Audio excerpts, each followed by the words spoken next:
Joanne, what do you have here? This is a National Geographic magazine on the universe. Guess what? I read that the distance between our Earth and the Moon is like gazillions of kilometers. Gazillions of kilometers. That sounds vague and highly unscientific. But why do we need it to be so accurate? We simply need to know that it's a long, long way away from us.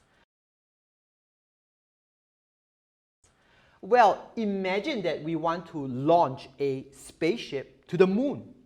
Now imagine what would happen if we don't know the exact distance between the Earth and the moon.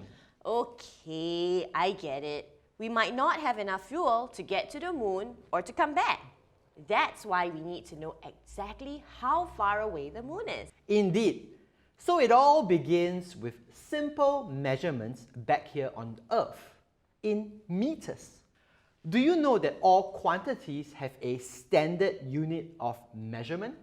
Things like temperature, length, mass, and so forth all have a standard unit of measurement. But why do we need a standard unit of measurement? Well, the main reason is for standardization.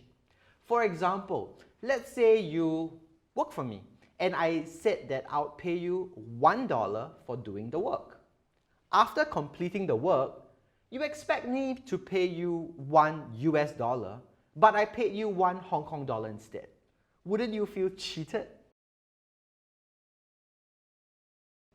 Well, it depends. How much is $1 Hong Kong worth? About 10 US cents. That's terrible.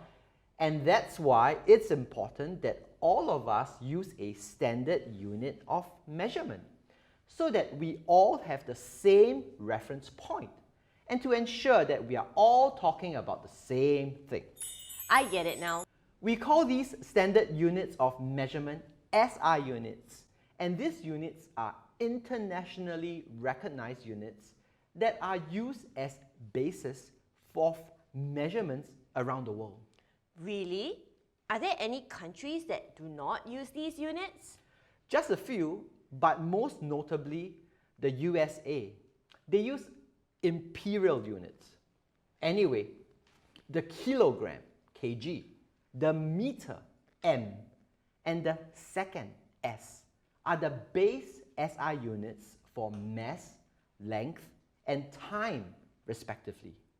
These are the basic units that form the base of measurements for almost all physical properties. I see. There are some other base SI units as well, such as the ampere, A, for electric current, and the Kelvin, K, for temperature. This will be touched on in later lessons when we advance in the syllabus. Hang on. The SI unit for temperature is not degrees Celsius? No, it isn't. And it's not degree Fahrenheit either? Nope. I didn't know that. Now you do. Let's all take a quick test, shall we?